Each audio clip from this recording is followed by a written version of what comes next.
Well, hey there, everybody, and welcome to another episode, that's weird to say, of the Rate the Record podcast, episode 35. Woo. And you think by now, over the last few episodes, I would have something like clever to say because I'm like, oh, I don't have anything clever to say anymore. I don't plan. I don't know. But it's episode 35. Yay! Every time we got past 10, I'm like, I cannot believe we are still doing this. This is wild. Yeah, we're still going. We're still going strong. So your strong ass hosts of the day are Kris and Savannah.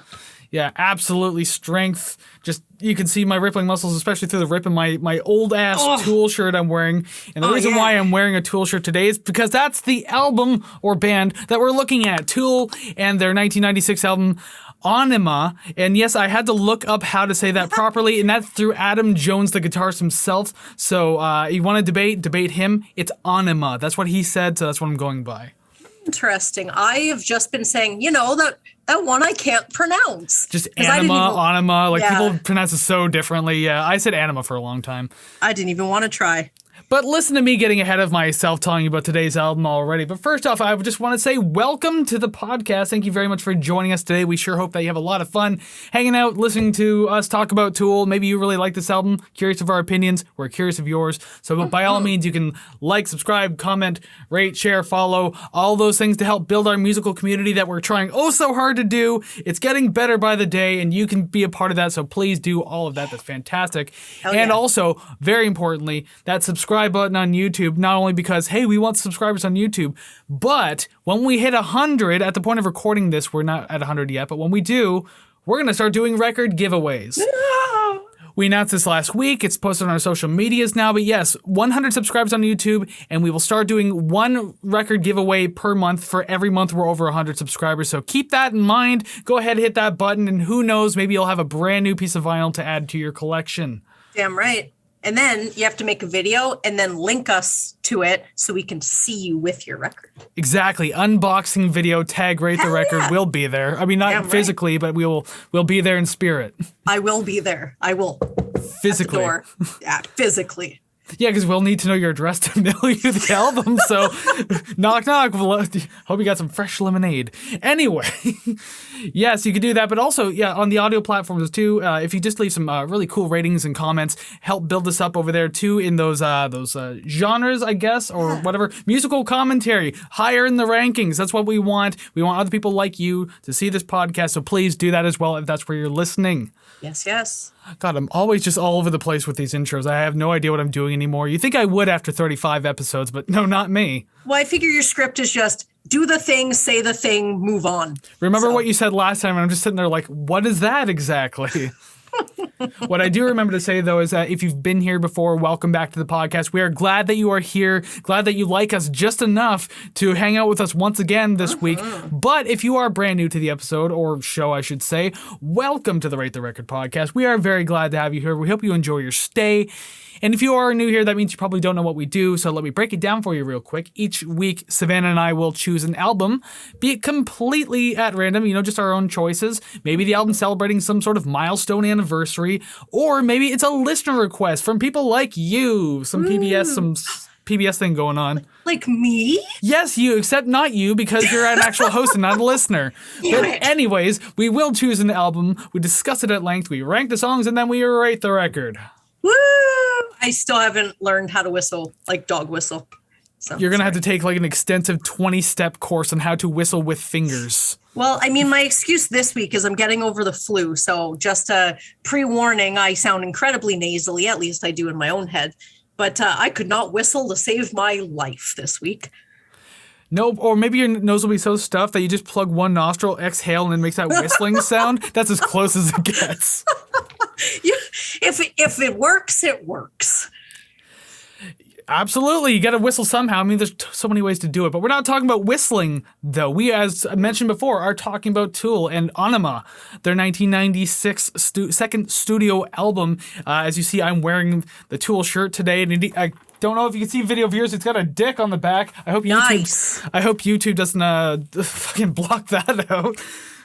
Whatever, it's there anyways. It's phallic imagery because it's Tool, huh? Get it? Anyways, I've had this shirt for 20 years and it still fits me, hence why it's all torn here on the shoulder. It looks all scrunkly and weird. I have a long sleeve Tool shirt from their Fear Inoculum tour in 2019? Yeah, that would have been fairly recent. Yeah, but it's far too hot in my house for me to wear a tight long sleeve. I was gonna say, wait a minute. Yeah, I'm wearing something loose, but I do have it, and it's the only piece of merch that I have. And surprisingly, that is the only album I've listened to in its entirety up until listening to this one. Ooh, you missed Ladder Ellis. Wow. I did. Well, prepare for crucifixion. We shall see if this one forces me to listen to the rest. Oh, I think you should regardless, but that's just my opinion, and there's going to be plenty of those coming. But speaking of opinions, before we get too far, there is a disclaimer that we like to read just to make sure that, we're all on the same page, we're all cool with things, and even if we agree or disagree with opinions, we could just be civil about things, understand that this is just a fun podcast that we like to do. So what is that disclaimer? Following thoughts and opinions we're going to discuss on Rate the Record regarding this album are strictly of our own personal interests. We are not professional music reviewers. We are simply two friends having fun, discussing and listening to music. We encourage respectful discussion and friendly banter of each episode, but we do not condone and will not tolerate bullying or belligerence based on the opinions of ourselves or others. This podcast is a casual and for fun project, and you are welcome to take what we say regarding the albums we rate with a grain of, are you wearing a tie? A grain of salt. I was trying to do a full Windsor knot by the time you were able to finish that, but I forgot to do it when you started. I was like, shit, I'm too late. Well, I heard you kind of giggle, and I'm trying to make more camera eye contact it's a while Beatles I'm tie, reading. by the way. Ooh, so I look up, and I just was not expecting that at all. Yeah, I saw you look up periodically. I'm like, oh, she's checking on me now. Oh, no. I'm trying not to keep my nose buried in my phone as I'm reading the disclaimer week to week. That's fine if it makes you rate it any better, then all is well on this end. Yeah. Alrighty then. So yes, that is a disclaimer. Make sure you follow that. And if you could tie a full Windsor knot, good for you. I can too. I just didn't have enough time to do it. I can't do it super fast. But anyways, that is super irrelevant because what's really relevant is talking about Tool and Aenima, as we already mentioned. And I mean, if you're here, you already know who the hell Tool is because I mean they're just one of those once in a generation type bands. But if you don't, it doesn't matter. I'm going to read it anyways. I mean, and by it I mean a little bit of a description of the band. So Tool is an alternative and progressive metal band that formed in 1990 out of Los Angeles, California. The band consists of nearly every original member, including Maynard James Keenan on vocals, Adam Jones on guitar, Danny Carey on drums and percussion, and originally Paul D'Amour on bass, but would be replaced by Justin Chancellor in 1995, a year prior to today's album. The band has gone on to be one of the most iconic groups in and around their genre, inspiring many bands with their unique approach to the metal genre. They're also known for their unsettling artistic music videos that garner a lot of attention and controversy in their own right. So Aenima, again, as pronounced by Adam Jones, the guitarist, so I'm not saying this wrong, their second studio album was released in September 1996 under Zoo Entertainment. It was recorded at Ocean Way in Hollywood and The Hook, also in Hollywood, and produced by David Bottrill. The album received very positive reviews across the board. AllMusic gave it 4.5 out of 5 stars. The LA Times gave it 3.5 out of 4 stars. And Entertainment Weekly gave it an A-. Ooh, like a letter rating like us. Fancy. Is ours going to be better? Yeah, will we give it an A-? Will we give it better? We will see. Stick around. It hit number 2 on the U.S. Billboard charts, and it went 7 times platinum through different countries, including the U.S. and Canada. I have a quick question. Sorry for interrupting you. You said number 2 on the Billboard charts. Is that like overall, or is it one of those specified Billboard charts? It said US 200 or something like that. So like it's one of the main Billboard charts. Dang, I did not know that. That's awesome. Yeah, that was in the original year it came out. It charted again in 2 different years because there was like re-releases and like anniversary things. One of them I think might have been number 1, but I'm going by the original release. That's awesome. And I only had one more sentence after that. The album spawned 4 singles, Stinkfist, H, Aenima, or Aenima, although the spelling of the song is different. It's kind of like Enema in a way. And 46 and 2. I don't think I ever paid attention to that until today. Like, despite how often I've heard this album, that the song is spelled differently from the album. I didn't even notice. Really? Is it actually? Yes, it is, because the I is replaced by an E as the song title. And it's supposed to represent Aenima because the song is about like a cleansing, more or less, like Kill California type thing. Are you, really? I've not noticed. And Maynard James Keenan, being the troll that he is, probably did that very much on purpose. Oh my God, I never noticed. I've been typing it the whole time the same way. I like how it's blowing your mind in real time. Yeah. Well, because I'm looking, yeah. Oh my God. Okay. Wow. Well, that's me not paying any attention to the details. Woo. Okay, again, I've known this album longer than you, and I only just discovered this recently, so I'm worse off for it. Oh, okay, good. Whew, thank goodness. Well, because you don't really think to look at one different letter in the entire, unless like the beginning or the end, then chances are you won't notice. Yeah. Huh. Interesting. So I just want to make a note before we go forward that yes, this album is 15 songs long, but there are indeed 5 that we are not. Oops, sorry, I'm a little gassy there. 5 that we are not covering for this album. And as I scroll through my list here, first off, we're not doing Useful Idiot.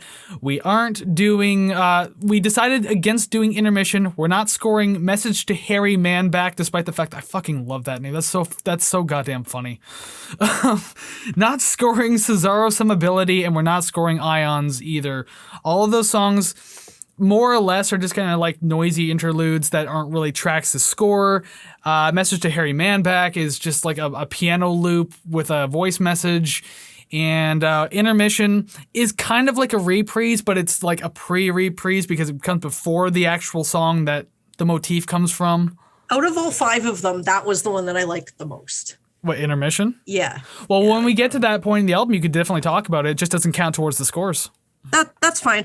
I have 2 sentences for it, and that's it, but we can hold off till we get there. Well, considering it's under a minute long, I wouldn't expect any more than 2 sentences. If you had more than 2 sentences, I would be kind of freaked out. It's like, how much did you get out of this? Like, how much music theory have you put into this? I'm like, I only did it for this one song. Alrighty then, we can finally get started with the album. So track number 1, Stinkfist. So what do you got? So I know for sure it's a very distinctive title. I know I've heard the title, but I don't think I've ever heard the song before. I liked it. Surprise. Now I really like it. It kind of tends to be the trend that when I hear a song that I really like that came out in the 90s, it normally comes out in 95, 96, or 97. Yeah. Now, I don't know if it's the chord structure, the progression, the tone, I don't know, sort of running themes around that time, but certain songs sort of have that vibe. Yeah. And this song gives me that vibe. And I really liked it. Like I said, a lot of songs that I already like came out around that time. So there's something about it. And here's my lack of music theory or anything really showing that it gives me tingles in my heart, and I like it a lot. But your very vague descriptions of bodily functions in a way. Yes, it makes my heart beat. I do like that the verse vocals are processed, like heavily processed, and the chorus comes out a lot more clear because it kind of feels like the verse is sort of like a low speaking sort of, it's okay talking. And then when the chorus comes in, it really hits you. When the vocals are clear, it's more like a listen to me, I demand your attention. And I like that. And especially because he's yelling in the chorus too. So if you weren't listening in the verse, you caught on in the chorus. Yeah, exactly. No, yeah, Stinkfist is a great song. I'm trying to remember as far back as I've known Tool, which is probably in the late 90s, is when I was first I think likely a song like Schism or Sober was probably like my first exposure to Tool, when they're both obviously amazing songs. Mm-hmm. But Stinkfist was one of those ones that kind of snuck up on me and was like, hey, I really like this one too. So always great to come back to this one. It is a great start to the album. I absolutely love it because it starts with what I'm assuming is this very heavily affected hand drum. I don't really know how to describe it, but it sounds like just a hand drum with tons of effects on it and everything like that. It's different from what we usually start with in this show, which is some sort of drum fill intro or just guitars right away type thing. So this one definitely feels different. It's kind of interesting. I love like the simple bending riff that kind of carries the entire verse. It goes well with the drums, like nothing too complex, but at the same time, just like, it's perfect for what it's trying to do. So like, I really like that. And yeah, Maynard's voice being like really muffled, which I believe there's like, it's just a high pass filter on his voice, but it's still like obviously there for a reason. Mm-hmm. So, I mean, and it sounds cool though. Like being like this on the first song of the album caught me a little off guard, but at the same time, like it's not that bad. But yeah, just the tone of his voice alone is so great that just like hearing that, it does a lot to the song, gives it a good flow because you can just kind of like hear the vocal melody rather than just pay too much attention to the lyrics, I guess. Mm-hmm. I definitely agree with this being a good album starter because it kind of gets your attention because you're like, oh, what is this? Like, what am I in for if you have no idea? I really like the texture that the guitar adds with the squeals and the scratches. And it's like you're just sprinkling some seasoning on an already good meal, but it's like those seasonings that just pushes it. It elevates it, and it kind of feels like I'm listening to a far less aggressive Tom Morello, where it's just like, I don't know, you're using absolutely everything of the guitar as an instrument. You're just doing, pick scratches on the strings and just, I'm down for the innovation for sure. And my first, sometimes I like to put myself in the thought of someone who's just not really familiar with the band and just like, well, what would this tell me about them? And right out the gate, they sound very tight and the drum fills come and go at the right times, but it doesn't sound like there's a member in the band that wants the limelight more than the others. Like, it doesn't feel like someone's like, no, I have to one up you. No, I have to one up you. It's just the pieces fit. And I'm seeing what I did there, but that's not wrong what I album, meant. But I appreciate the pun regardless. That's not what I meant. But yeah, it's just, it feels, I don't know, it felt good. I liked it a lot. Yeah, excellent. Because you're right about the members too. Like, no one, even with like certain guitar solos and stuff like that, like nothing really truly stands out. But I don't mean that in a bad way. I mean that just like it adds to the sonic textures of the song itself, and just like the soundscape is being filled properly, and just I don't know. And you have a chance to appreciate everything rather than just focus on this alone. Like, so that's why it works so well. Yeah. The song has a really excellent pre-chorus too. Which I thought was good because that's when like the clean yelling vocals come in and everything like that.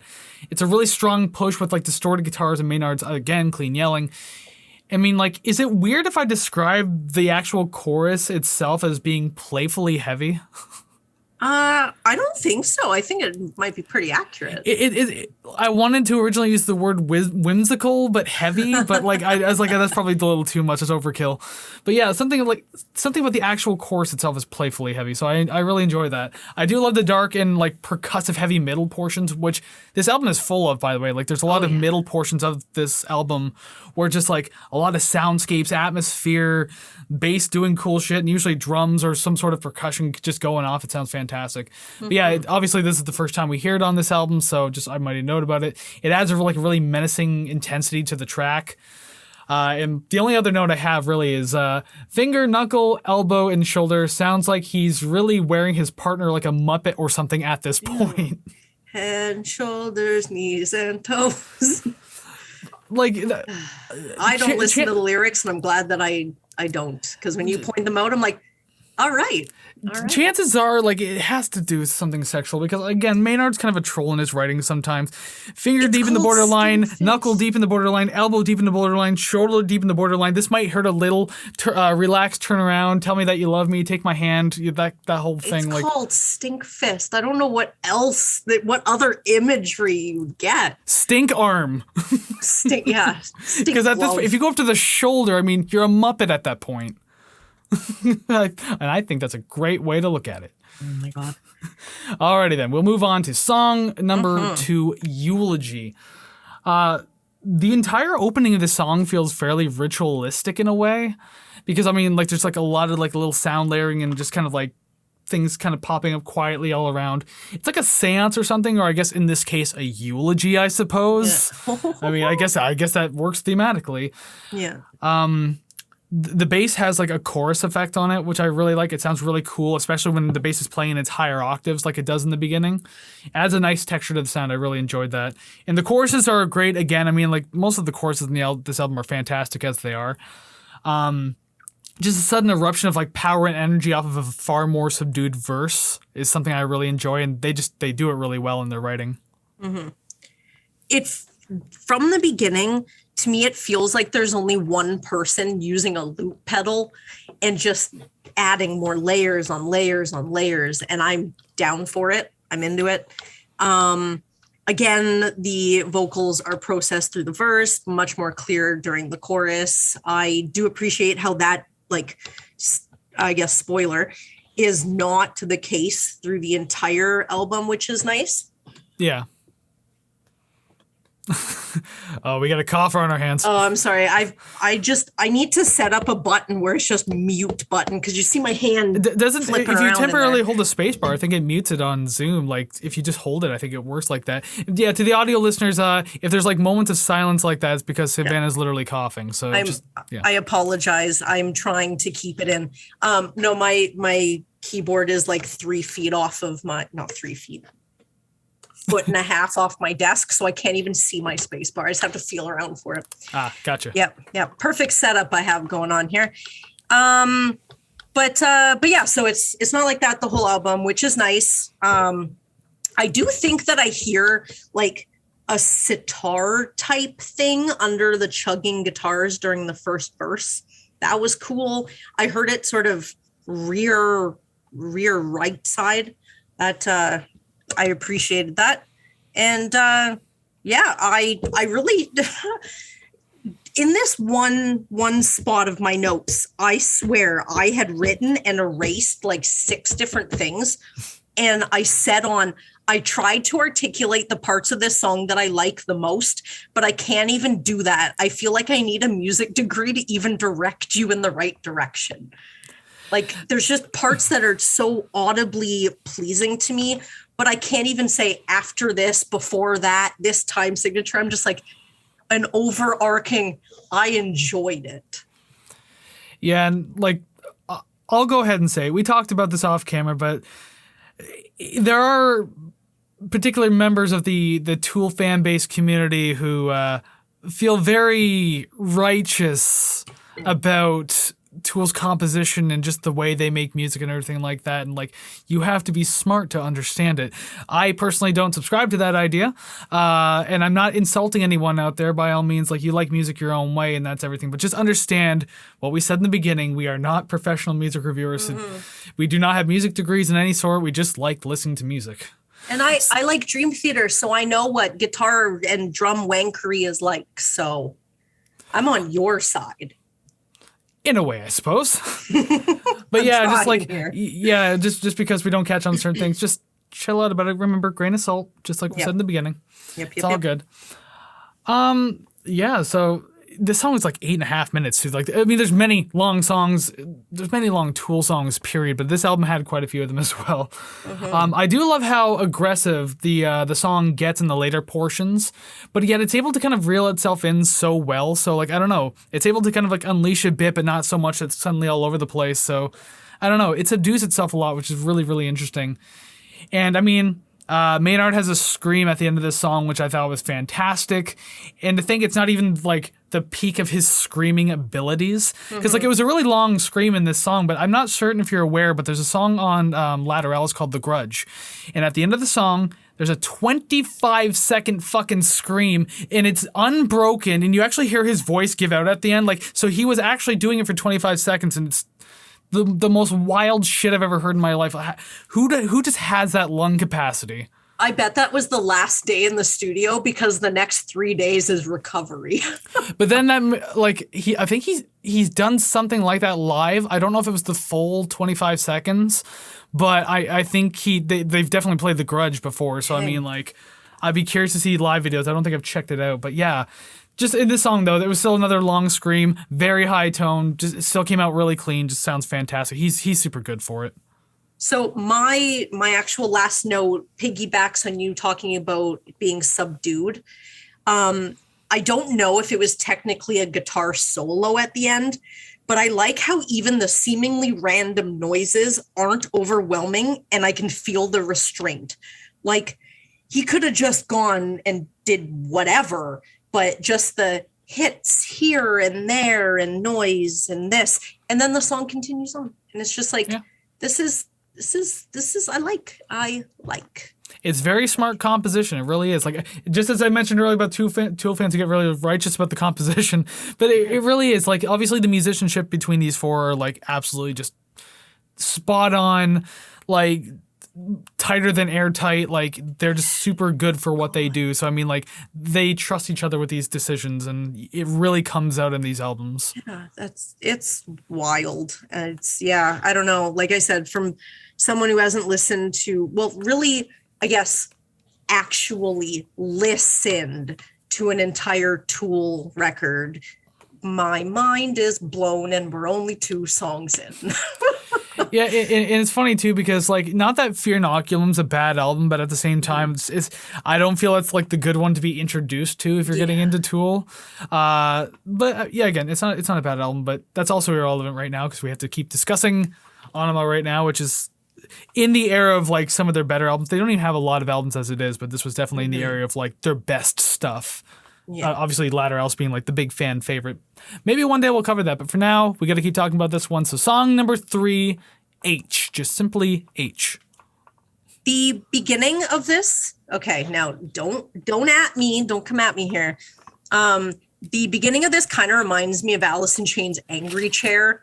It just kind of has the same sort of, I don't know if it's a close chord progression or if it's sort of the same sort of tone, but that was just kind of what came to my head.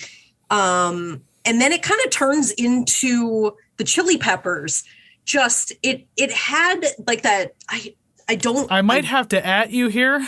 No, not the Chili Peppers in general, but just like I cannot think of what song it would be, but it's like that John Frusciante sort of like I don't know what it is.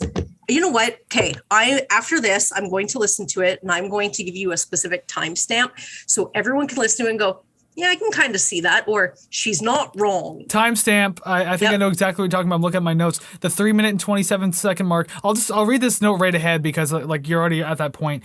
This quiet little looped hammer-on riff on the guitar sounds so good, harmonized with the bass. It gave me chills.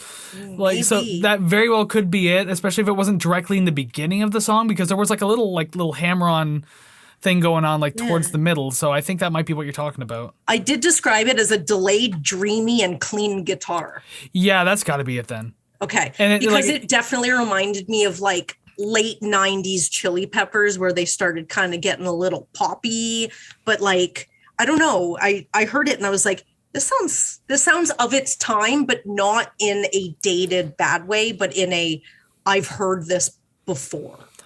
Yeah, like I think it sounds really good, especially because like the bass is kind of like playing its own like slower harmony behind this constant loop and just changing like the key and everything like that all the time. So I think that part sounds incredible. Yeah, I'm a fan of it. I don't know if I'd call it Chili Pepper-esque. Like I know what you're saying. I know what you're getting at, but just like that's the first thing to jump to is that just okay. Okay, so we're just going to rewind to the Chili Peppers episode. So if anybody thinks that me saying that is offensive or, whoa, she went too far, listen to that and hear what I had to say about them. And then you'll be like, oh, okay. All right. It's fine. Chances are a lot of Tool fans are either Chili Pepper fans or they've at least heard Chili Pepper tracks because I mean, like, I don't know, bands that were really big in like the early to late 90s, like in that kind of rock scene seem to be pretty tight amongst each other. Like not even if they're like buddy, but like they've toured with each other, they've met each other, they're all aware of their music. So chances are the fan bases have like commingled and like learn to love each other's music type thing. So I would think people know. And by the way, if you don't know, it's the album we did was Blood Sugar Sex Magic. So there's your reference. Yeah. There. I don't know where it is on the Oh, the screen. card. I was like, what? Is it up Are you there? chasing a fly on the screen or something? No, Like, no. no, it's all good. Yeah, don't worry, it'll have popped up already. And chances are it's above my head, realistically, because it's like top right of the screen, so it's like up here. Okay, but anyways, yes, the song H, so we're just kind of going on. Yeah, Yes. I love I said, holy shit, I absolutely love like the really crunchy, rusty sounding bass tone in the beginning. Just, holy Christ, like what the hell is that? I love it. It's super cool. This song is so great at building atmosphere too. Like there's so much to feel and hear in this song, so there's kind of like a lot to take in, especially as the song progresses too. Like you get these like super smooth passages into these like noisy transitions and everything, so that works out really well. It's such a trip to move through, but although granted, that can be said about a lot on this album. So it's not necessarily just the song, but it's, I guess, where I decided to put that in as a note. Mm-hmm. And yeah, this is an excellent display of like Maynard's clean vocals here, like especially like the softer side too. Maynard can sound really angelic when he's singing, and it's just amazing overall. Like everyone hears me gush about Mike Patton all the time. We've done 2 Bungle episodes now that I can talk about it, but I mean, who the hell's gonna argue that Maynard James Keenan is not a good singer? Like the guy has like the voice of an angel, a very trollish, hellish devil angel. We all know. But yeah, then my next note was just literally about the middle section with the guitar hammer-ons. I loved it. And there's also like a constant like ticking percussion that kind of gives everything like a great pacing as well, without like letting everything else drift away. So like, I don't know, everything was, again, structured very well in this portion of the song. It could have just taken off into this kind of like free-form atmospheric piece, but no, the drums kind of kept everything grounded, so that was really cool. And really though, and it's amazing how lengthy these tracks can be, but like everything we've heard so far works so well even with the time, because usually I complain about not all the time, but I'll complain about a long song, like if you're just carrying it on for the sake of carrying it on, just like you want a long song in your album. No, like they quite literally use time so well in this album and just like really keep you feeling things for a long amount of time, to the point where you're not even looking at the clock. So I think that's really great, and I can't imagine most of these tracks being any shorter. I admittedly looked at the time for one song, and that was it. You're allowed to admit that. It's okay. Well, no, like it's one of those like, I normally, like you said, like I will completely bitch and complain. I'm like, oh, you don't have my attention. I'm so bored. But with this one, it was just one song and that was it. And I was like, okay, fine. There were 2. One of them, I looked at the time, and then by the time I was like, oh, when's it almost over? There was like a minute left. I'm like, yeah, I can deal with that. That's fine. Then they changed it up enough that it caught my attention again.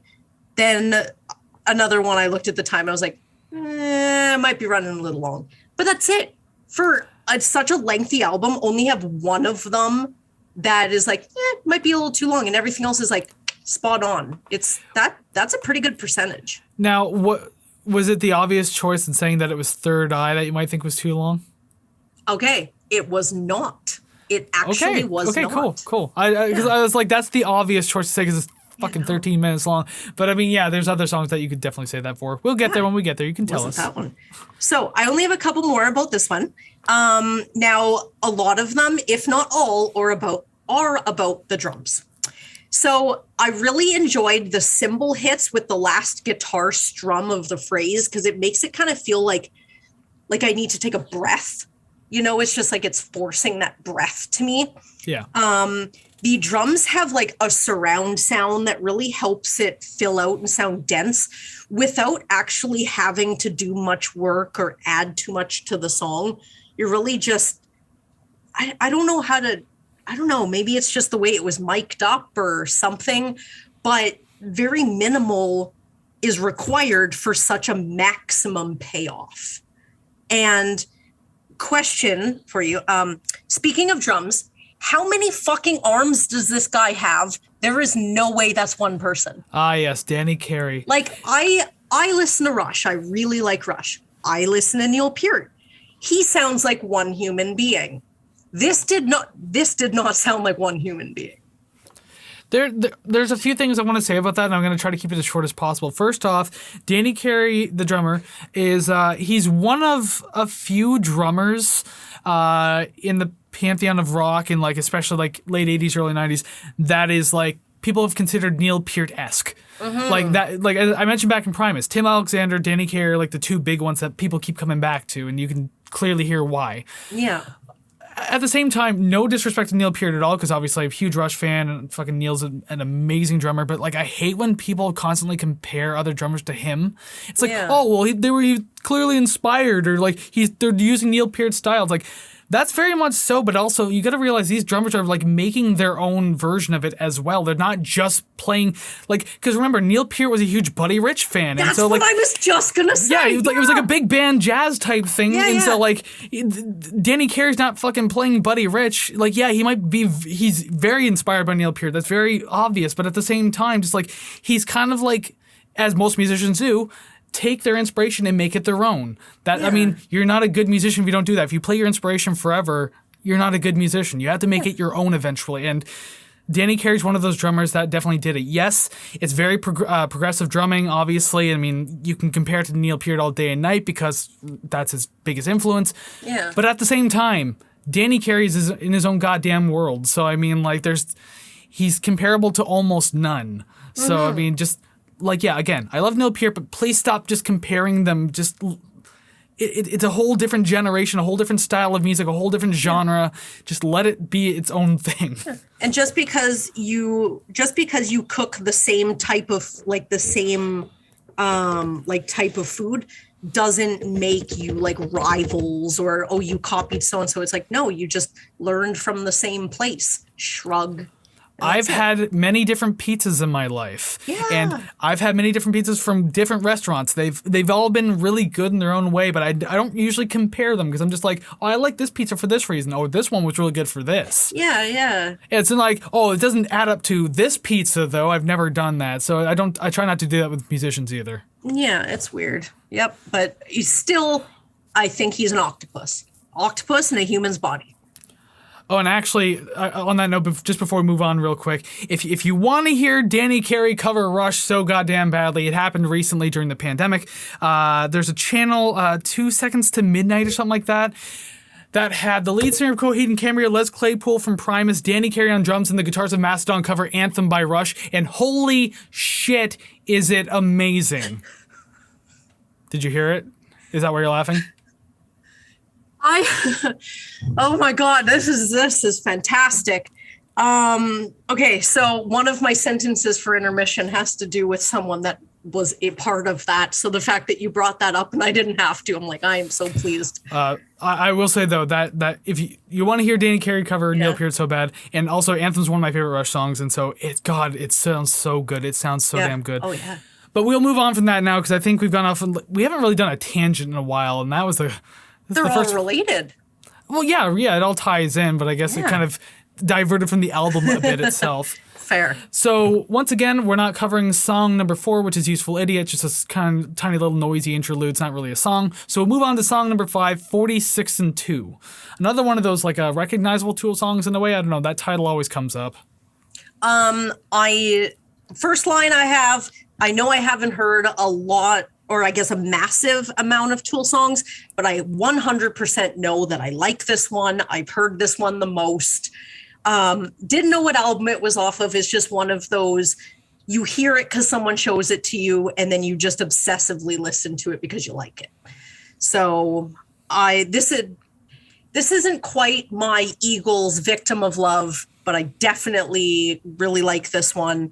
The intro kind of reminds me of Home by Dream Theater, but I mean, like, it kind of has like a, I don't know, like a Middle Eastern-y vibe. I don't know what it is. It must be some sort of tuning on the guitar itself to kind of make it sound a little sparkly, little dirty sparkly. I don't know. It's like it's dirty, gritty, but it also kind of has a little sheen to it. I don't know. Yeah. It's hard to describe, but I like it. I I'm kind of suspicious of this song because it's pretty calm for the first 2 minutes. And then it relies heavily on the bass to do most of the lifting until it really breaks through and you're rewarded with like a chef's kiss payoff. Well, that's the thing about a lot of Tool songs too. Like, even if it sounds like one portion of the song or a chunk of the song is being carried by one thing or another, you know the other things are going to pick up eventually because they're just not the kind of band that will let one thing slide. I don't think, like, Tool didn't have just, like, you know, an acoustic song, for example, where it's just, like, the guitars and vocals type thing. Mm-hmm. Or something like that. Like, it's always, like, a full band effort. So you know to expect more as the song goes, especially this song being, 6 minutes and 3 seconds. So it's in there somewhere. Yeah. There's no way this song is over 6 minutes. Like, I refuse just to barely. It does not feel like it. Not one time at all did it lose any of my attention. It kept going. It was different enough. I find no faults in this one. Yeah, and I mean, who's to argue? Because I mean, like 46 and 2 is a really good song. And I'm not just going to speak on this song in general. I'm going to say this about my entire ranking list. We've mentioned this on the show before. There's albums that we do where even when we rank a song as last place in our rankings, doesn't mean it's a bad song. Some song is there's gonna be songs in the bottom half of this list, whether we want them to be there or not. They could all be 10s, for example, but some of those 10s are gonna have to be in the bottom half of the list. So just because 46 and 2 to me is one of those songs that I really like. I won't say where it is on my list, but it's not super high up. I'll say that much. Mm-hmm. But at the same time, still really like this song, so you can convince me otherwise. But yeah, this song has like a really kind of cool meditative feeling in the beginning of it. So again, there's many points like that on this album too. They're very good for it. They have that psychedelic element to them in a way. So that's really cool. And like the bass riff with the auxiliary percussion is such a great combination going through the beginning too. I really, really enjoyed that.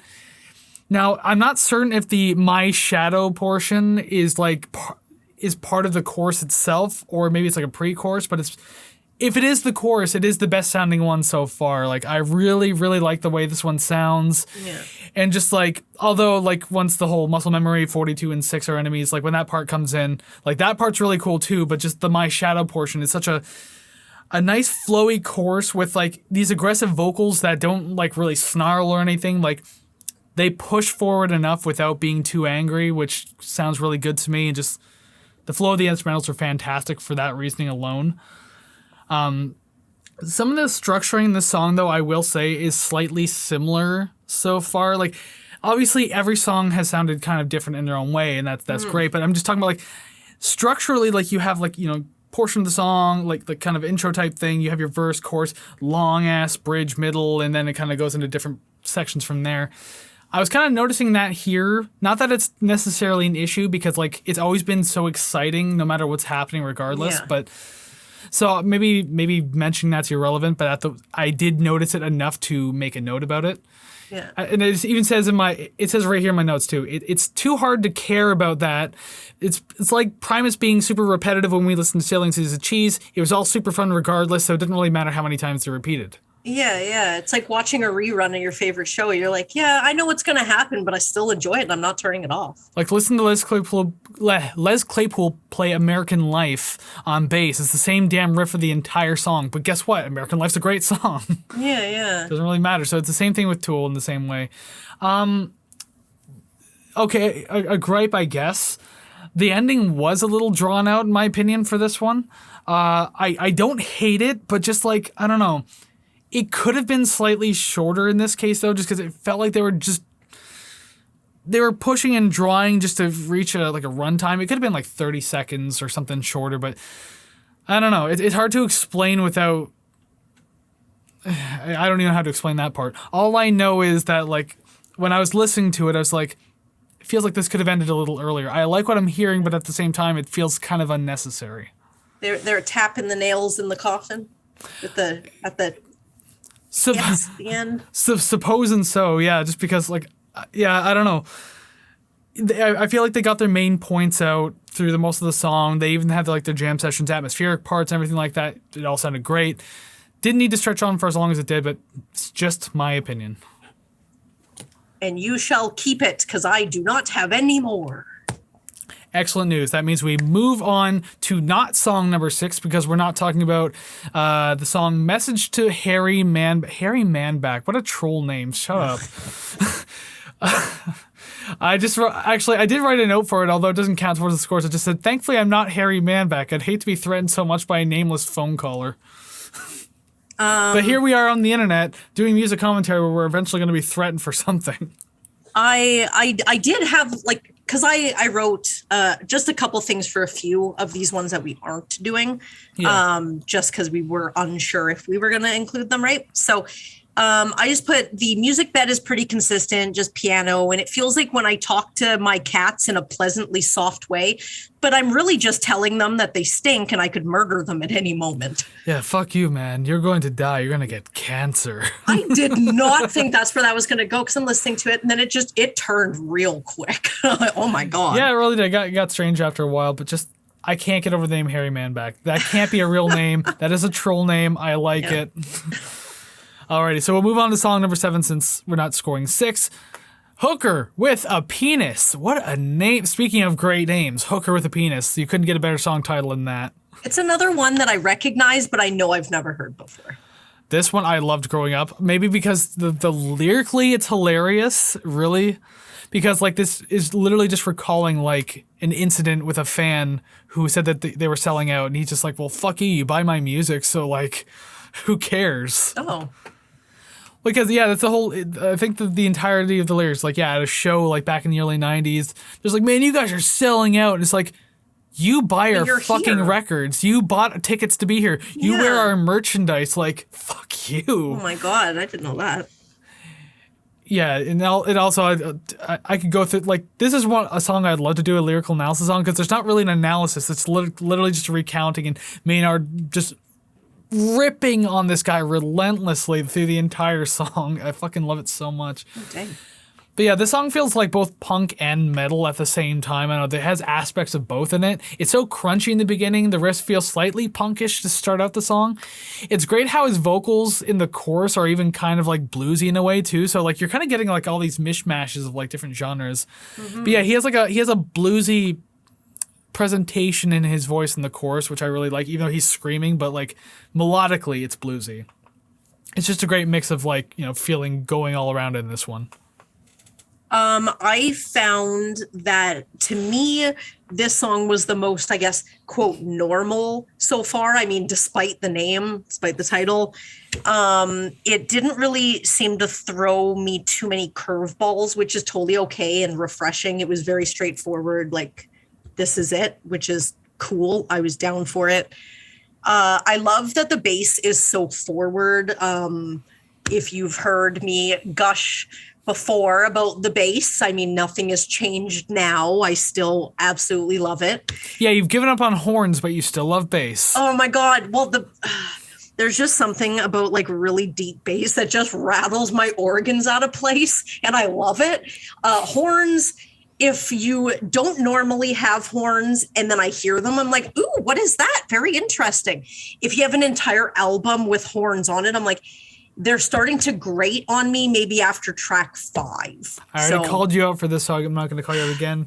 There's the title card. There's the title card. I already I put up Bungle. Now I'm going to have to put up Fishbone. You're supposed to at least space them 30 seconds apart. Give me time here. Oh my God. I don't even remember you know what? We didn't do Fishbone. You know what? That was a blackout moment in my life here. But you rated it so well, and now you want to get rid of it, do you? You know what? People are allowed to change. Oh, no, you hate it. Excellent. Redux. And I guess really my last one for this is just it felt, there was something about this song that felt unsettling. It like sounded off. So like if this song was a person and they were walking towards me, I would walk the other way. I'm like, please don't kill me. I'm leaving.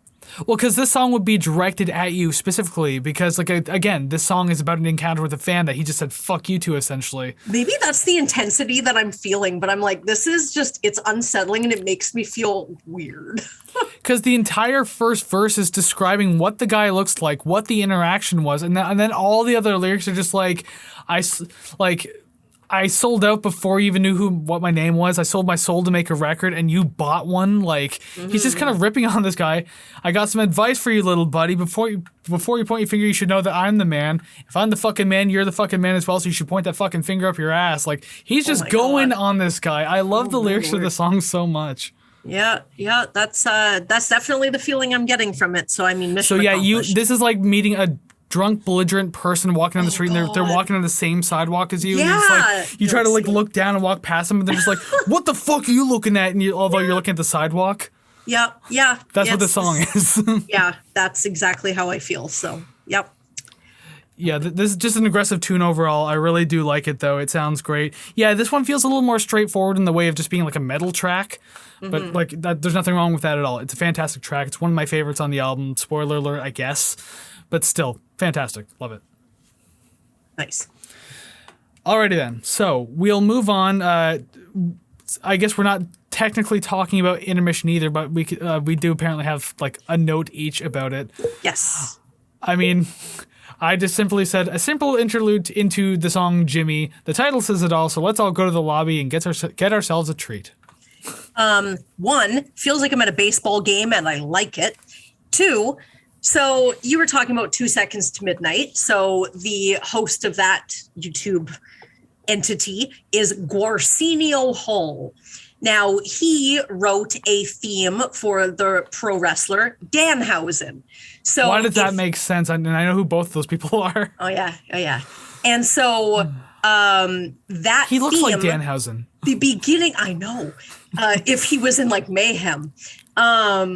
The beginning of Danhausen's theme, as soon as I heard intermission, I was like, oh my God, this sounds like that. So I went to the YouTube page to see if I was correct. Then I saw that Anthem cover, and all of that happened about 5 hours ago. Oh my God, if you watch that Anthem cover, I'm telling you right now. Oh, I did. It was awesome. Because as soon as I heard it, I was like, hey, this is Rush. What is this? And I saw all of the people in it. I'm like, how did he get all these people? Name recognition this is now. Awesome. Can I just say that Claudio sounds fantastic as Geddy Lee? Yeah. Like fucking Claudio from Coheed Cambria. Like, holy shit. Yeah. To be honest, like, out of that whole troupe there, like, I'm most unfamiliar with Mastodon, although that's one of those bands that it's like on my to-do list. Like, I've heard, hey, Kris, you'll love this. I'm like, I bet I will, but one day. Yeah. Oh my God, that's me and everything. Yeah. Literally everything in my life, including going to the bathroom. One day. Not now. I don't have time. I gotta go right now. Yeah. All right, we'll move on to song number 9, the actual song. The pre-interlude was intermission, I guess, if you want to call it. I don't know the actual name for it, but this is Jimmy. So here we are. It's so interesting that the song can seem like so mellow and tense at the same time. That was like one of the first thoughts that came to my head. Mm-hmm. Like, you got these like quiet, chuggy riffs in the verse that kind of add that tension, and it adds it really well while everything else is just kind of flowing. So I don't know. I really enjoyed that aspect of the track. There was a bit of a bridge and a breakdown that has some distorted bass in the middle of the track as well. I thought that was a great touch. It's the bass always has a great tone on this album, but especially when it's distorted, I really enjoy it even more so. Like, the clean tones are fine, but yeah, like I don't know. I love bass distortion. What can I say? Oh yeah. I don't actually have like a vast amount to say about this. This is the one that I felt it kind of dragged a little bit. It didn't hook me as well as the other ones did. I can confidently say I wouldn't turn it off, but it's not as, I guess, I don't know, audibly exciting to me. It grated on me how long the word home was sustained for. Yeah, I was up there for a while. I was anticipating it ending and it didn't. I was like, okay, I'm checking my watch and I'm like, come on. And I'm pretty sure he did it twice. And I think the third time it cuts it. And I'm like, okay, good. We're not doing this repetition bullshit. 2 times, one that's different. I'm okay with that. I did notice, now I'm not really too sure what terms I should be using, but I could hear like a sort of, I don't know if it's a drum pattern or what, but he's like riding the ride. Okay. And it reminds me of Rush's Test for Echo because Neil does it on there. And so I wanted to see, because I know that Test for Echo came out in 96 as well. That album came out 7 days before this one. Interesting. So I'm starting to think maybe this is just some sort of like musical, not trend, but just, when things come up and down in music and then you get a bunch of people doing the same thing. Maybe it is a trend. But hearing that here and knowing that it's in Test for Echo, I'm like, I'm kind of curious now. Now I'm really wanting to hear similarities between albums that were released around the same time, just to see if there's something there. But aside from that, I really liked it. Rave reviews for the drums as per usual. Yep, that's Danny Carey for you. Yeah. And I do have one last note, but funny, it ties into the very first thing you said, like pretty damn close. I'll read it verbatim too. So far, this track isn't catching me nearly as much as the previous ones. It still sounds great, but overall, it isn't as gripping or intriguing as the others. Yes, and I don't know practically what it parallel. Is. Yeah, this is one of the first times that we've actually agreed on that point specifically. What, of like something not catching us properly? Or like if you say, oh, I really like the length, I'm like, nah, too long. Or I'm like, oh, I liked it, and you're like, nah, too long. So I feel like this is one of the first times that we actually agree on just something that has to do with, I don't know, the bass song itself. Maybe. I feel like because there's other times when you've accused me of like looking at your notes because I was almost so dead on about it. So I think it's happened more than once. Well, yeah, I guess my brain is still covered in mucus. So I mean, forgive me. Just take a shovel and one layer at a time, mucus comes off. That's what neti pots are for. It's not to clean out your nose, it's to clean all the mucus off your brain. Yeah, because your nasal passage goes actually directly to your brain because your brain needs oxygen, right? But because you got to have a cold or a flu in this case, it's just congested by mucus. So yeah, get that neti pot up there. Why not, right? And that's how deja vu is brought upon, is because as you're pouring the neti pot through your nose, it's wiping off all of the past lives off your brain. So the more you use it, the more deja vu you're going to have because you're remembering past lives. Until it's like this really small peanut, and then I'm not really sure what you would be. Maybe like tadpole or something. Just remember, kids, yes, your brain, your nose is connected to your brain, so that way when you do cocaine, it crusts your brain like a shake and bake chicken.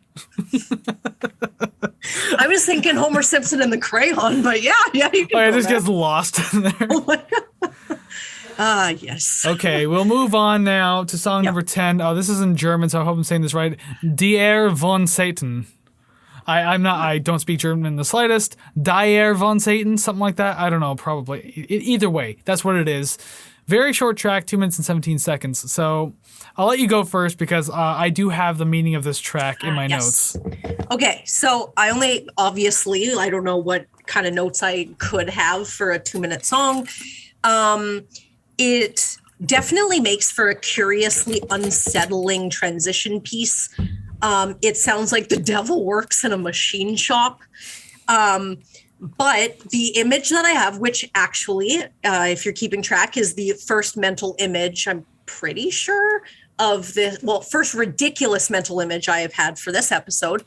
I imagine that you're tied to a chair, and the devil is walking around this chair, talking into your ear and threatening you in front of a crowd. But ultimately, you die for the crowd's amusement. I'm kind of snickering over here only because I know what the song's actually about, and I'm gonna explain that in a minute. I have 2 notes prior to what the song is actually about, and so I'll just get through that, and then I'll tell you what the song's about. So okay. I think this is obviously the most industrial song on the entire album because oh my God, everything about it. And I sure do like industrial music, and this is more like later industrial, but so it doesn't matter regardless. It's still the most industrial track. It's really awesome. I love it. It could be one of the bigger industrial songs in their entire catalog, but I would have to go back and listen to things, or someone can correct me in the comments because I'm admitting that I could very well be wrong. This one definitely feels like more of an interlude than anything else, but it still kind of counts as its own track, so that's why we're covering it. It does have some badass instrumental backings, though. I love it. You have the backwards drum samples, like the bass and the guitar that are just super gnarly, crunchy, and all these noisy stabs that keep coming in. It's so goddamn good. Again, industrial music is fantastic. All right, those are my notes. And now, what the song's actually about. Realistically, the song is fucking hilarious. Because translated, the title is The Balls of Satan. And the lyrics, which I had to look up the English translations, are literally just a recipe to make cookies. Really? Wait, Yes. I feel like I've heard that before, but didn't know like what song it was or who it was by. But I feel like I've heard that as like lore before. And like apparently, like aside from like the German talking, the song Maynard in German in the background, the song says a certain line which translates to without the eggs or something like that. So basically, making a cookie recipe without eggs.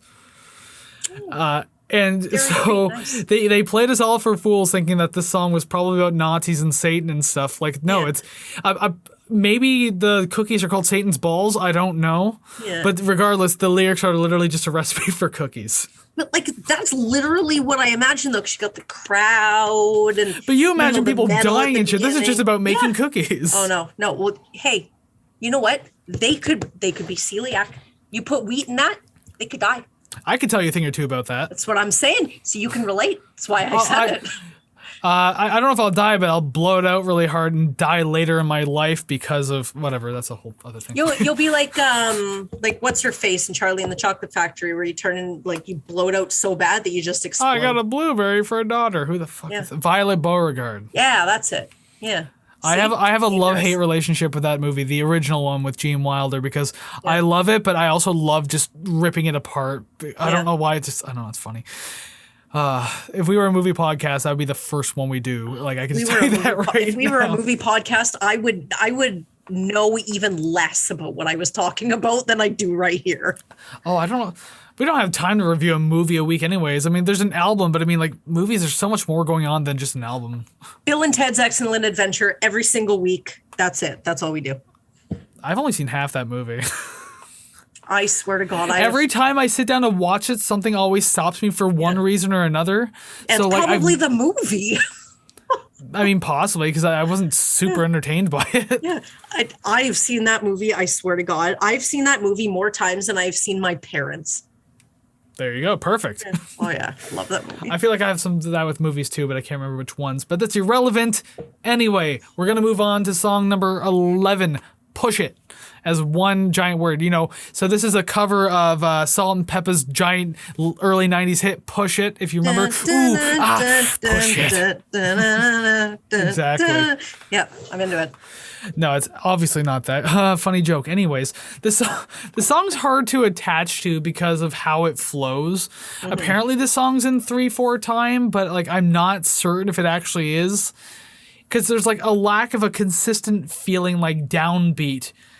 And like it just makes the song float rather than like, you know, allow it to be head nodding or anything. Mm-hmm. Okay, so ridiculous image I got right from the get-go. As it starts, it kind of sounds like mosquitoes buzzing. So I was just imagining those old 1970s Vietnam War clips, but with this song over it. Yeah, I don't know. I do like the tempo to this one. It kind of puts me in like this weird contemplative state that I didn't ask for. Maybe the preceding song set an unrealistic idea of how quickly this song would really get into it, and it feels like a slow burn. Yeah, a little bit, and especially considering that the song is 9 minutes and 56 seconds, so it's another one of those really long ones. Mm-hmm. I mean, just continuing on with my note that I was saying earlier too, but like the verse and like flowing and everything. Yeah. The chorus does kind of come in and like ground that out a little better, so I thought that was good. I do love the balance between the chorus and the verse when it comes to flow and feeling, so it kind of gives you more to experience in the song itself.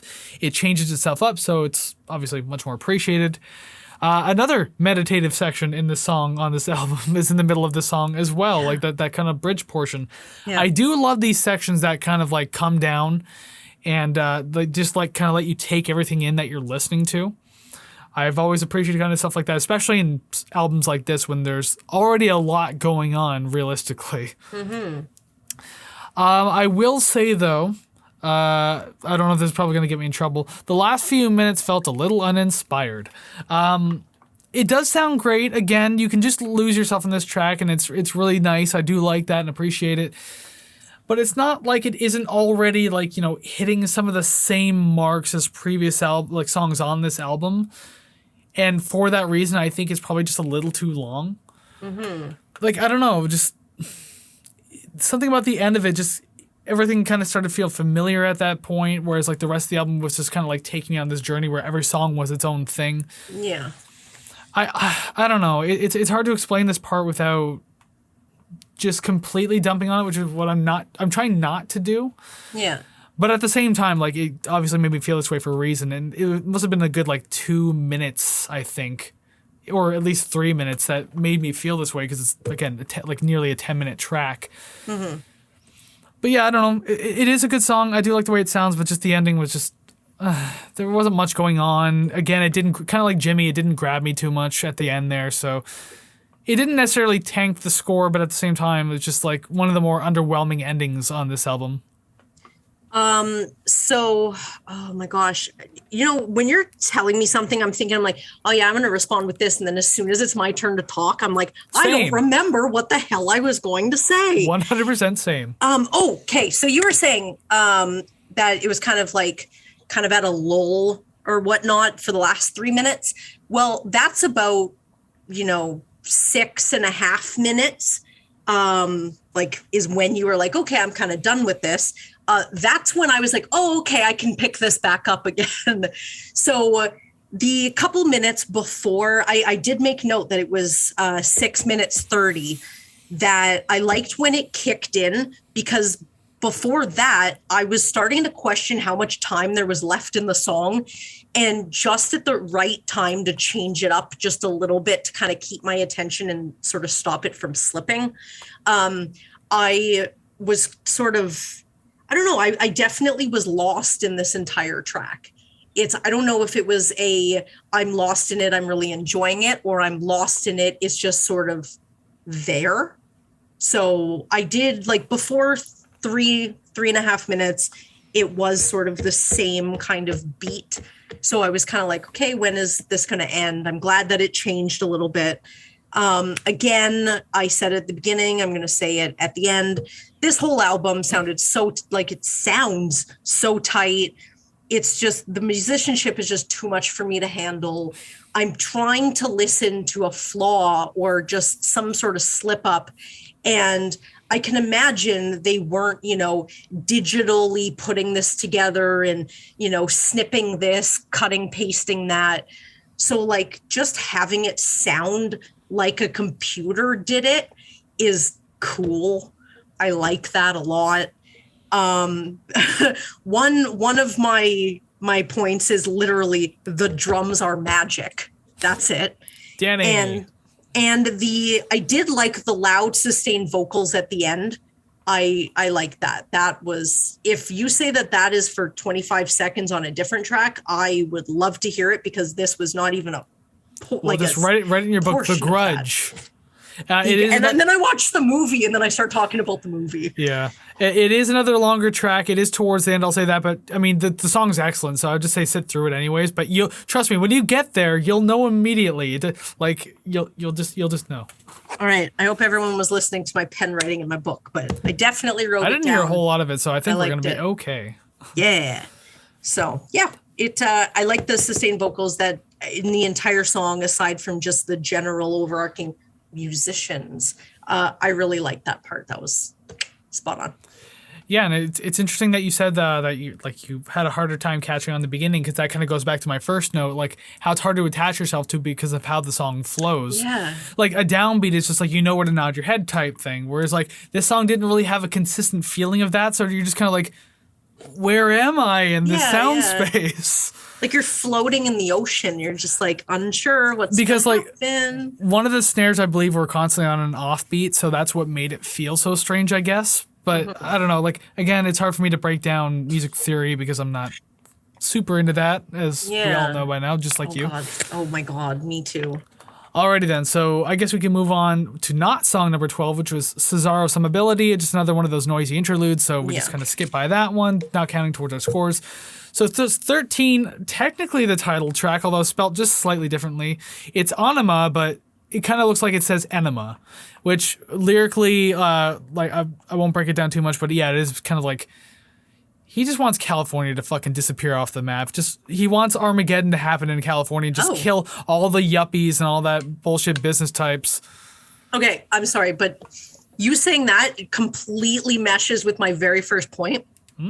This song is when you have that highly predictable mental break and just lose it. I mean, yeah, fair enough, because it's like you lose it enough that you're envisioning everyone's death. Because I mean, like, even towards the end of the song, when it's like, I want to see tidal waves, I want to see meteors crash down and all that kind of stuff, and just like he tells one of the not motifs, but like one of the mantras at the end of the song is learn to swim, learn to swim, learn to swim, because he wants California to sink into the ocean. And he's like, fuck all of you. And there's an entire fuck you portion at the end of the song where it's like, fuck this, fuck that, fuck that, fuck that. Like that's like literally like towards the end of the track. It's incredible. Very angry song. He does not like California, and although the band started in LA, I know that Maynard himself resides in Arizona. And that's where his vineyard is as well. His Merkin Vineyards, by the way. So yeah, that's where that is. So he even references like, I'll see you all down in Arizona Bay or something like that. So like he was already like well planted at that point. No pun intended. Interesting. But yeah, Aenima or Aenima, whatever you want to call the song, it works so well in what I feel is like a 6/8 time signature, so it's like a little, I guess, just a little crazier than 3/4 if you want to put it that way. It gives it really like an unnatural feeling, but still feels comfortable and catchy in a way. So I thought that was really cool. And obviously the bass has been great all over this album. I mean, there's no denying Justin Chancellor and just like his playing, his tone, fantastic. But I mean, in this song in particular, like, he really goes to town on it too. It sounds great. The verses are kind of like led by his bass playing, which I really, really like. And even on that note too, the second verse is a great change up from the first, because like it's very similar but different feeling at the same time. And like there's this occasional sustained bass note that kind of plays throughout, which I really kind of enjoyed. It kind of fills out the soundscape a little more while more layers being added on. So I don't know. Just again, he did a fantastic job in this track on the album, but like again on this track. The chorus is excellent, heavy, aggressive, without being like way too much so or anything like that. It's great, straightforward metal riffing in the chorus, so I can really appreciate that. I mean, I got some pretty positive notes about the second half of the album's, not the album, the song. So if you want to take over from here, now's the chance. Yeah. I didn't have, I guess, anything different than what I've been saying for this entire album.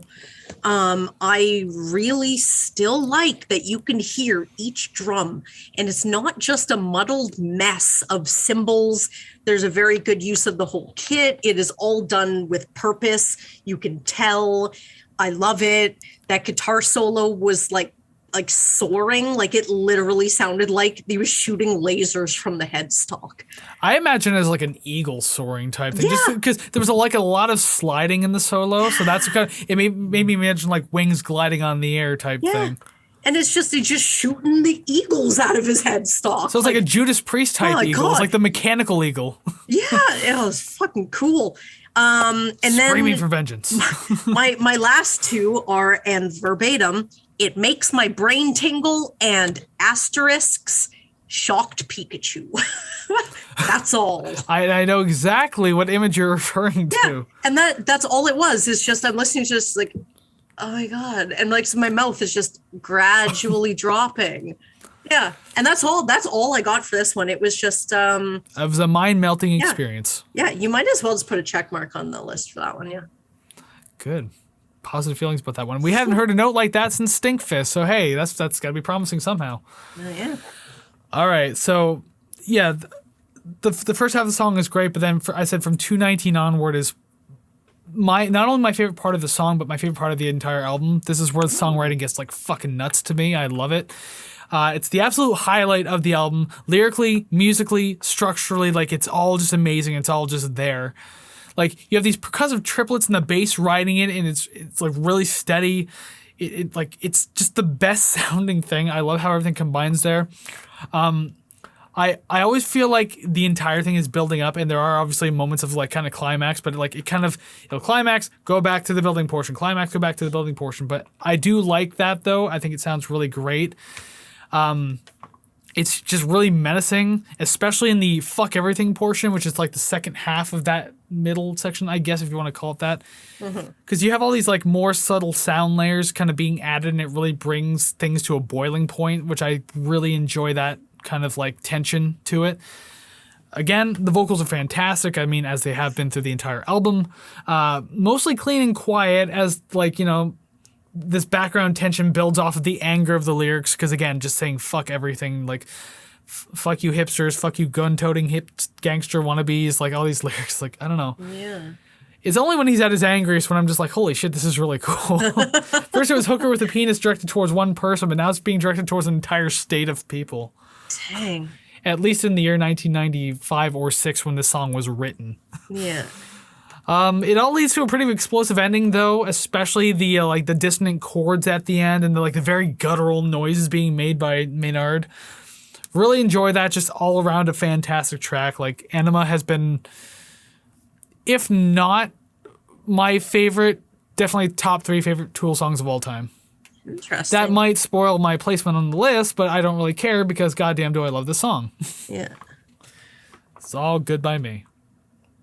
Interesting. Yeah, I have nothing else for that one. That was it. No worries then. So we'll move on to not song 14 because again, we're not scoring ions because it's just like a bunch of static and stuff like that. Although, didn't you say you wrote something for that?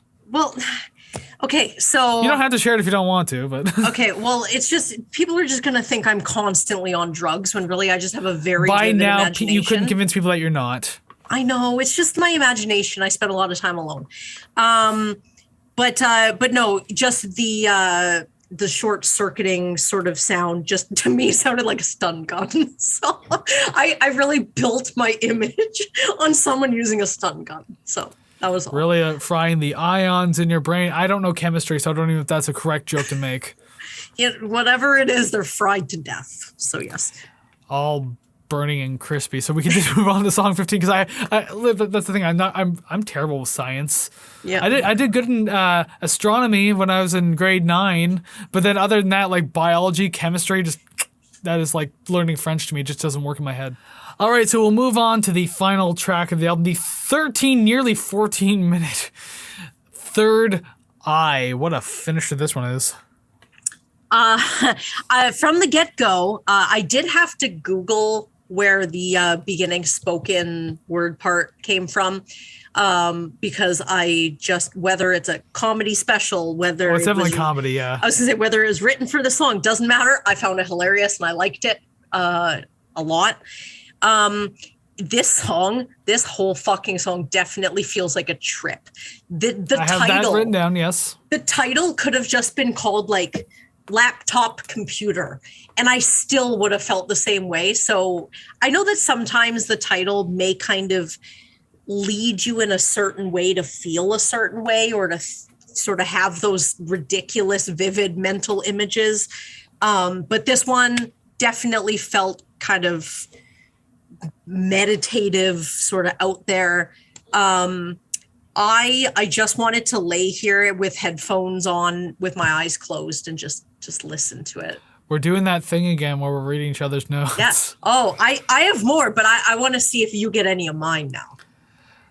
Well, I do mention from the get-go, like fittingly enough, especially with the name of this song definitely feels like a trip, a very long trip. Yeah. I do mention great use of tom drums with like these really sweeping soundscapes that eventually kind of get noisy, but I really do enjoy that. That and all the voice clips that keep popping up. It's an interesting choice to have this as a closure by doing all those voice clips. Yeah. Did you ever see who the comedian was in the beginning? Were you able to find that? I Googled it and I don't remember what his name. Not Bird, maybe? I don't remember because I know he like one of the Bills. I can't remember their fucking names. I'm not good with comedians because like I like stand-up comedy, but only to an extent, I guess. I don't really know a lot of names. It's still in my Google search history. His name is Bill Hicks. Bill Hicks, not Bill Burr, Bill Hicks. Yes, I'm aware of him. He was super popular, especially amongst that crowd. And he died in the 90s, I believe, or early 2000s. But yeah, like he was incredibly popular. A friend of mine showed me one of his skits, was just like how much he hated marketers and stuff like that. And I thought that was a really funny sketch. Or not sketch, but a stand-up routine. But anyways, yeah. So this song is essentially broken into quarters. If you look at the clock, which I kind of did while like watching this, not watching, but listening to it, it changes in quarters. So like you kind of get like a good idea for like, you know, this song being like almost 4 different tracks in a way, but not quite. The first quarter of this track is so subdued and you can just feel this sense of building the entire time. It's like the dam's about to break at any minute. Yeah. Probably, and I did mention one of the more psychedelic tracks on the album. Not saying that we haven't had moments of psychedelia on the album, but it really feels this way in this one. The second quarter of the song is kind of a messy trip. A lot of guitar work layered on top of itself and each other and everything like that. It's great to just lay back and listen to. It's not relaxing, but it's just perfect to close your eyes and take it all in. There you go. Kind of jumping in on your point there. Yeah, hell yeah. The third quarter of the track definitely has more of a meditative vibe to it as well. For the most part, it's quiet while Maynard just kind of goes off with some poetry. Don't get too cozy, though, because it does get loud as it goes along, too. It gets a little more noisy. And it's funny because before the first prying open my third eye moment, which happens like far into the track, again, third quarter, the vocal and just like musical part of it has a very emotional feel to it. One of the more emotional feels of the album so far, just in this one little part. And then he starts screaming, prying open my third eye. So then that kind of changes things up a little bit. Brings you into the final quarter of the track, which seems to just be like a very heavy and charging wrap up of everything all together. And just really one more note for this one. I just say like ultimately this track kind of feels like a culmination of like everything that this album has given us so far. Like, I like when albums do that, especially because it feels like its own like little reprise or curtain call in its own way. So yeah, I really enjoy that. Yeah, it's like, dang. Well, I was going to jump onto that and I completely lost it. I am just very concerned that the goddamn cat's going to jump on me again. We've had so many weeks without the cats, and now I had to come back eventually. Yes. Practically a mainstay at this point. What? Oh, there it is. What comes around goes away. Toss it violently against the wall. It'll never show up again. And we're done. Anyways, yeah, pretty much everything you said just really was my notes. Again, I got lost in it, but I think that's sort of the best quality to possess in a song, where you can just sort of listen to it and just take it all in without sort of overanalyzing it, I guess. I like the slide. I find that it adds texture to the guitar without sort of changing the tone or the feel at all. Well, not the feel, the tone or the sound. It definitely changes the feel. Yeah. I like that. I like that a lot. And my last note is that I thought the song was going to end because I didn't really notice that it was in like different parts. I only noticed when it kind of got quiet and I was like, oh, it's over. But then the bass drum comes knocking back at my door and is like, would you like some cookies? I'm like, yes, I would. Please come in. And then the rest of the song comes in. So it was nice. They brought me some Thin Mints. I liked it. Not even necessarily that was in parts. Like I just mentioned the quarters because I noticed like there was these slight changes in tone and everything like that through these quarters.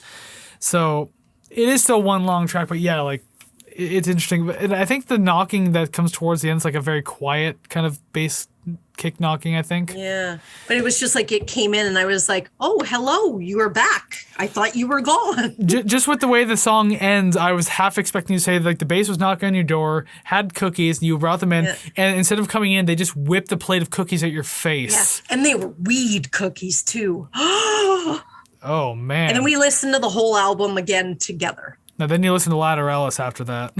Excellent. Yeah, that ending was weird, too, because like everything was kind of like offbeat with itself and everything was just kind of like weird random noise. Not quite random noises, but just like random placements of like hits and everything like that, which I thought it was interesting. I thought it was cool. It felt very broken, but at the same time, I guess felt appropriate in the way. Like, it just, I don't know. What do you do with a progressive band? You put shit in the wrong place and it still sounds like a song. Oh, yeah. Yeah. It's like a cupboard that you just cram things into, but you can find everything perfectly. It's just if someone else opens it and looks at it, they're like, I don't know where this is. And you're like, yeah, it's right here. It's perfect. It's fine. Don't worry about it. It's fine. Yeah. Stop fine. looking and just take it. Yeah, exactly. Exactly. Well, with that said, I mean, awkwardly enough, I guess, we are at the end of Tool's Aenima. So yeah, we technically 10 songs, but although it's a 15-song album, but we made it 10 songs that we actually reviewed. So yeah, if you enjoyed what you listened to today, make sure you let us know. Like, subscribe, comment, share, rate, follow, all those things. Let us know your opinions on this album. We are more than happy to hear it. Please just don't do the whole righteous, you have to be smart to understand this thing. If you do that, I'm going to just assume you're a troll at that point. Whatever. You can't troll a troll, sweetheart. Anyways. And you can't say that you watched or listened to us watch the video because we have mentioned it multiple times. So you're like, oh, I watched this and then I have these opinions. You would already know. We're just play it cool. Be cool, please. Remember the grain of salt. Beginning. That's what we told you. Exactly. But yeah, let us know what you thought about the album. That's great. But the thing is, you don't just have to tell us about that. You can tell us more, especially about song rankings if you have them, because that's what we're moving into next. We need to put these songs in some sort of order. Again, I don't think we hated any of the songs on this album, but at the same time, one's got to come in at number 10 and one's got to come in at number 1. So we should probably do that now. So above our heads, boom, graphics have changed. Our names are numbers, and now we need to put song titles from Tool's Aenima into this list. So let's get this fired off. For once, I forgot to write the list on paper, so I wasn't doing X's or question marks, check marks, or anything like that. So I'm just going to randomly throw it out there, 2. I'm going to go ahead and say 2 as well, because I don't think our number 1s will match. Potentially, yeah, I guess so. I would like to think so, but probably not.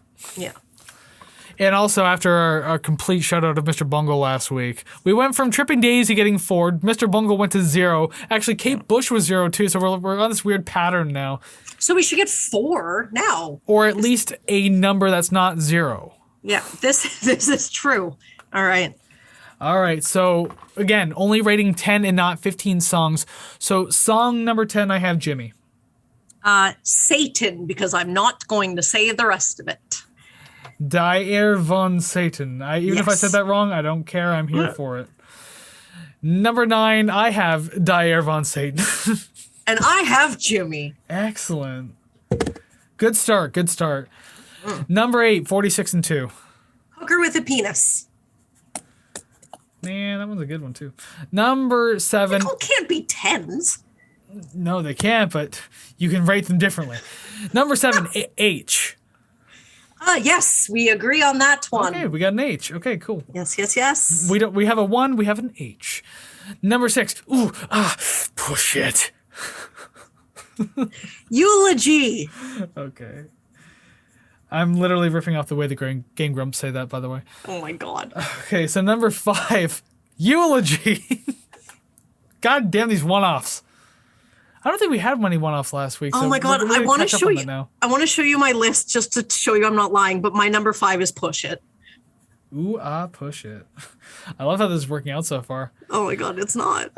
Number 4, Third Eye. Yes. Okay, there's 2. Oh my god, our list is fairly similar. This is great. More or less, right? Even with the one-offs, like just being that close. Yeah.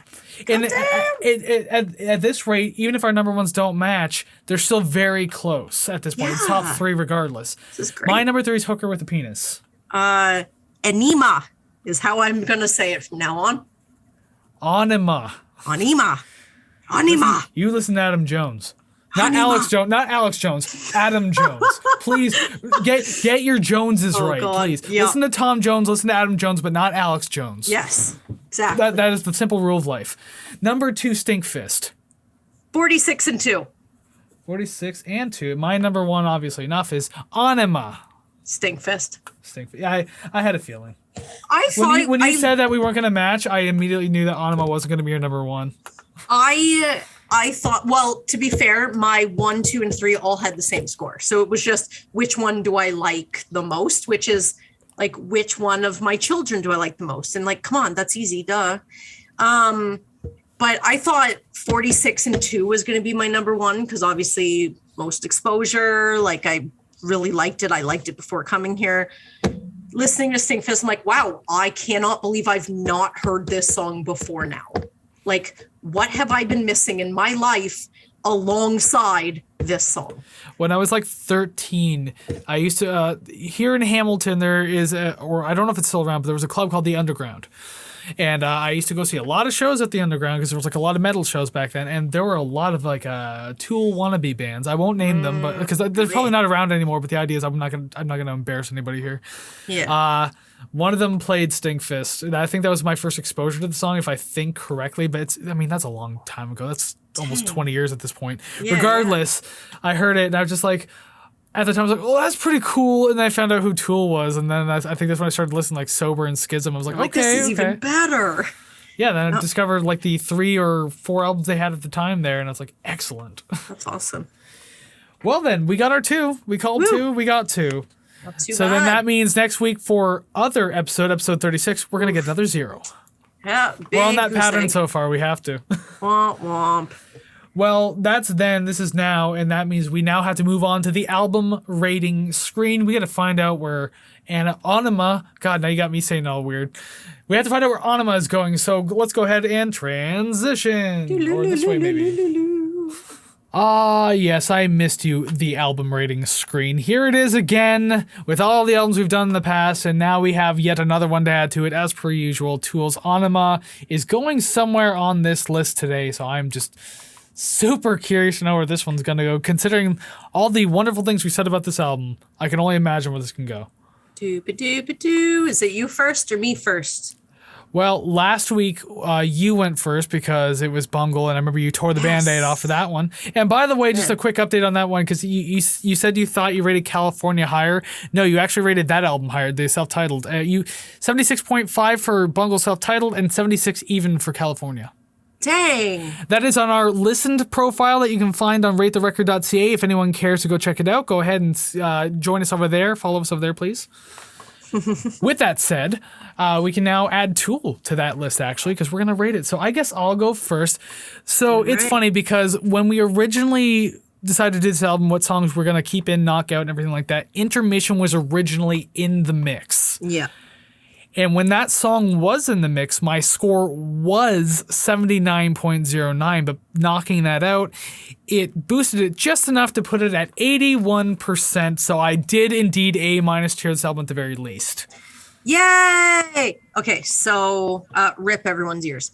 Now, I don't remember what my score was with Intermission. I was like, I don't know, 83 or something. I don't know. What it is now is 85.5, which is 85 to date I'm pretty sure my highest ranking album. Well, again, if anyone wants to know that, please go to our listen profile where we list all of these stats for you to see. Listen.com/ratetherecord is there in our link tree, or ratetherecord.ca. I'm just going to keep pushing that because I want people to follow us over there. I enjoy updating those stats. See, I just don't want to go through the whole thing just to get to Brooks and Dunn to see that I rated that 90%. So 90? What are you trying to troll people right now? No. But anyways, everyone's done the math by now since I've already given the scores. But our score combined brings us to 83.25%. So obviously, yes, it is A. Still technically A- though, but still, it's still up there somewhere. So it's got to be. Wait, would you say 83.25? Okay, it is dead with California. 100, it is 83.25 dead on. Wow. Oh no. Now We have to determine which one comes first. What? Now what? Because this is actually big, because not only determine who, because we've done this with like, I think it was Grapes of Wrath and Big Wreck, where it's like, oh, we have to put one over the other because they were the exact same score. Yeah. This is the first overall pick. But it's the number one. Yeah, number one. This. Oh shit. You know, okay, we might not be able to decide this right now, but I'm going to put in my case saying that Mr. Bungle's California does a lot more for me than Tool. Not saying that Tool doesn't, but there was so much more to experience in California. There was so much more going on, different styles, and just like, I don't know. It was so crazy, but also just like everything worked. It was just so fun. Whereas Tool feels like, although Maynard and Tool can be trolls, I mean, like it felt more of a serious album. Huh. And this is hard because you rated California higher than I did, so that's your choice. I rated Tool higher than Bungle. Roll the dice. I'll tell you what we're gonna do. Instagram we're gonna leave stories. Do a vote. That's also an option, but what we'll do is we'll leave that there for now, uncertain of its placing, because this is going to require some discussion. This isn't just like, I think I told you, like, oh, I liked Big Wreck more than Grapes of Wrath, and you just agreed, and we just, okay, Big Wreck went past Grapes of Wrath. Yeah. This is one of those ones where I'm like, I honestly don't know who I'd put over the other on this one. I like them both for very different reasons, so this is... Down in the comments, please. Yeah. Sell your case for Tool, or if you're a Bungle fan and you like California more, sell your case for Bungle. Like I would love to hear some opinions on who should be number one. Because the thing is, if we dethrone Bungle, that is, oh holy shit, that is like nearly 20. That's 28 episodes consecutive. That has been number one. Yeah. So that's a huge chain to break. So this is a big choice. Hey, it wouldn't be the first king to be usurped. So. Supposing so, huh? I can't get over it. Oh my god. Like, we have a potential new number one. We have a tied for number one. Like, I don't know. This will have to be settled on social media. So, like, down in the comments, in our social medias, at Rate the Record Podcast, over on Facebook, Instagram, TikTok. I'm not just pushing that for the sake of pushing it. Like, I legitimately want to know people's opinions. RateTheRecord.ca. It's all in one spot. Exactly. That's even better than what I just said. Yeah. You want all our socials? They're there. You can leave comments. Maybe we'll open up a comment forum on the site. I don't know. We'll see. Yeah. Like that that could be a thing too. Yeah. Start our own just straight up forum. Usually when we come to these endings of the episodes, I'm like, just good to go. It's like, oh, that was a weird episode anyways. Haha, do this. I'm like actually at a loss for words because that I always thought to myself, what would be the album to dethrone California? And it could very well be Tool, depending on how things go. You and I are already kind of discussing it. We're likely going to keep discussing it. Yeah. Because the thing is, this isn't just a pass-off decision. This is a big decision. This is a number one placement. Mm-hmm. Oh, okay. But anyways, yeah, that's exciting to me. I love this very much. Thank you very much for being a part of this very exciting episode. Apparently, we sure hope you enjoyed it. Like, you can see, like, the fucking giddiness on me now. Jesus, I don't show emotion. Who the hell am I? But here I am. Anyways, if you did like it, like, subscribe, rate, comment, share, follow, all those things. Build up this musical community. Let us know what you thought of Tool's Aenima album. You can do that over on our social medias, which is Facebook, Instagram, TikTok, which again is at ratetherecord.ca. But all those individual titles are at Rate the Record Podcast. You can also email us too. I mean, we can always shout those out, especially if you're mentioning like things like today's episode.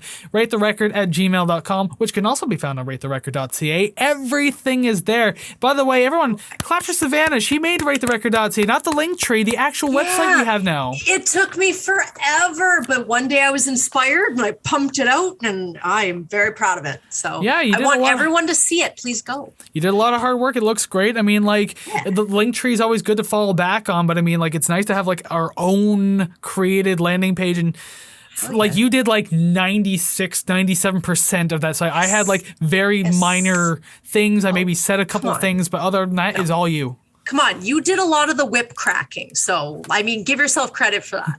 Digital whip cracking. I just sent you GIF images of like 8 pixel or 8-bit characters. And that's it. Yep.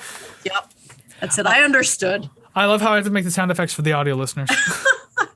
Speaking of audio listeners, if you're out there in like Spotify and Apple and you just want to go ahead and give us a really good rating or leave some comments or anything like that, help build us up in that whole genre or subsection of those platforms, because that way more people can discover us. We're easily found the higher up we are with all those comments and ratings. So please do that. That'd be fantastic. Thank you so much.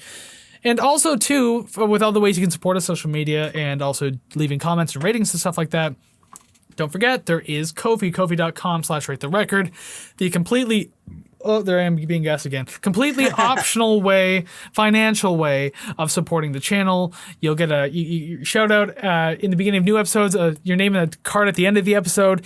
And not only that, but you can have like expedited requests And there was also something else in there. Oh, yeah, bonus content.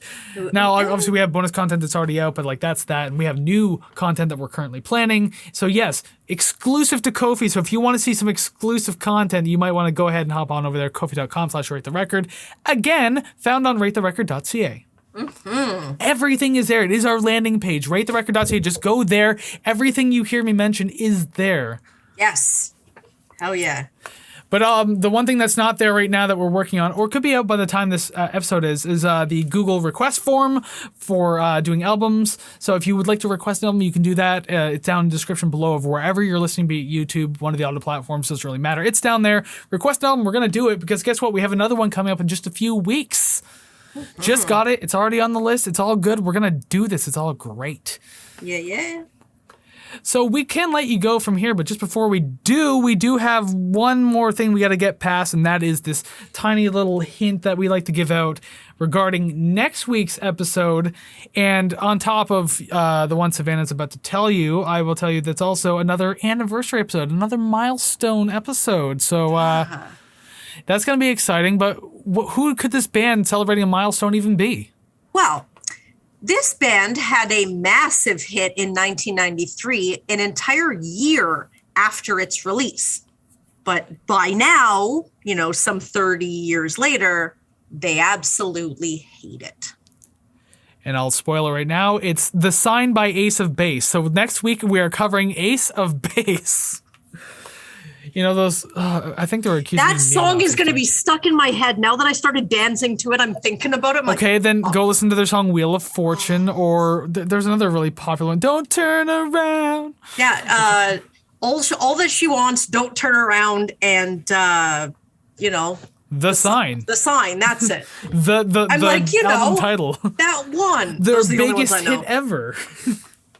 So yes, come back and join us next week for Ace of Base. No, it's not actually Ace of Base, but still, you should still come back and join us next week. But until then, go ahead and go listen to some awesome music like Tool's Aenima, obviously. Just an amazing, exciting album for an exciting episode. Go listen to that. We'll see you next Monday. So take care, friends.